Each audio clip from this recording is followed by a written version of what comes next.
হরে কৃষ্ণা। নমস্কার দর্শক বন্ধু, আজকে আরো একটি নতুন ভিডিও আপনাদের জন্য। আজকের ভিডিওয় আমরা আলোচনা করতে চলেছি মাসিক রাশিফল জুলাই মাস কেমন যাবে। আর এই জুলাই 2025 আপনাদের কেমন যাবে, আপনার জন্ম রাশিটি যদি আপনি জানেন অবশ্যই মিলিয়ে নিতে পারবেন। আজকে আমরা আলোচনা করব কুম্ভ রাশি বা অ্যাকোয়ারিয়াস সাইনকে নিয়ে। কুম্ভ রাশি বা অ্যাকোয়ারিয়াস সাইনের জাতক বা জাতিকা যদি আপনি হয়ে থাকেন তাহলে জুলাই 2025 কেমন যাবে। প্রথমেই বলবো, এই জুলাই মাস আপনাদের ক্ষেত্রে কিন্তু অনেক দিক থেকে ভালো জায়গা কিন্তু অবশ্যই থাকছে, কারণ আপনারা এই সময়টাই প্রথম দিকে রবির গোচর আপনাদের ক্ষেত্রে পঞ্চম ঘরের ওপর, আর এটা কিন্তু অবশ্যই কিছু ভালো খারাপ মিশ্রিত ফল হলেও অনেক ক্ষেত্রে ভালো জায়গা আপনি কিন্তু দেখতে পাবেন।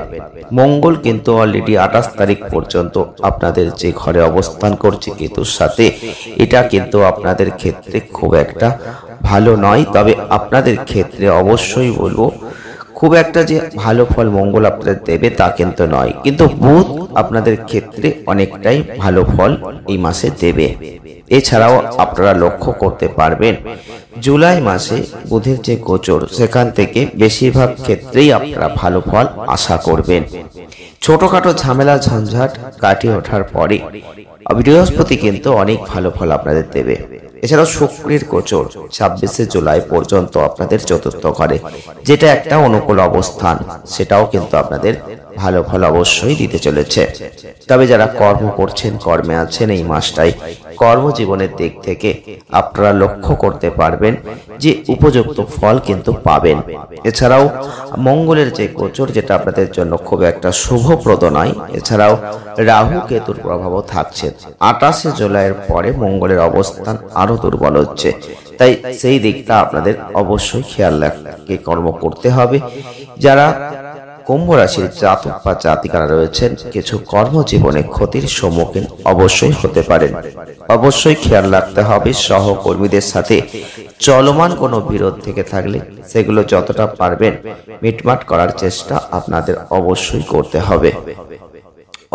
আর অর্থনৈতিক দিক থেকে যদি দেখি, তাহলে কিন্তু আপনাদের অর্থের দিক থেকে যথেষ্ট লাভের জায়গাটা ভালো থাকছে, আপনারা ভালো ফল লাভ করতে পারবেন। এছাড়াও আপনাদের যে যারা চাকরিজীবী আছেন, আপনারা নীতি অনুসারে অবশ্যই কর্ম করলে সেই অর্থের জায়গাটাও বৃদ্ধি হবে।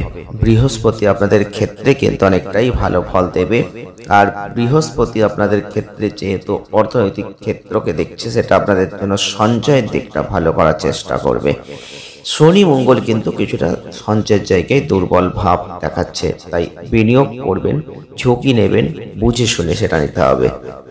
যারা স্বাস্থ্য নিয়ে দুশ্চিন্তা করছেন, স্বাস্থ্যের দিক থেকে কিছুটা দুর্বলতা কিন্তু থাকছে, এবং আপনাদের মুখ সম্পর্কিত কিছু স্বাস্থ্য সমস্যা আসতে পারে। খাদ্যের দিকে নজর অবশ্যই দেবেন, কারণ আপনাদের ক্ষেত্রে অ্যাসিডিটি সমস্যা আসতে পারে, সেই দিকটা খেয়াল রাখতে হবে।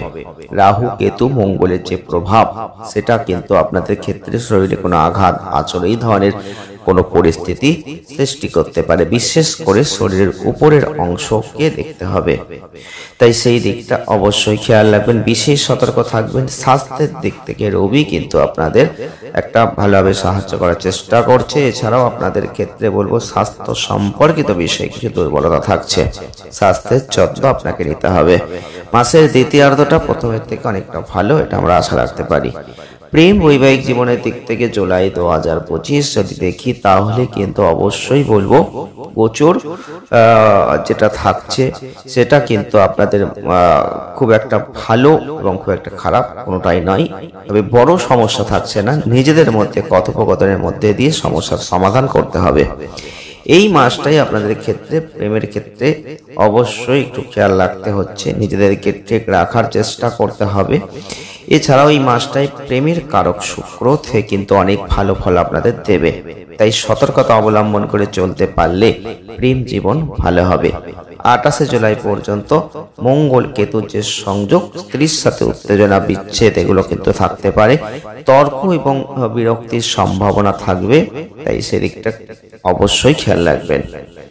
পারিবারিক জীবনের দিক থেকে জুলাই মাস অবশ্যই আপনাদের জন্য কিন্তু মিশ্র ফল নিয়ে আসতে চলেছে।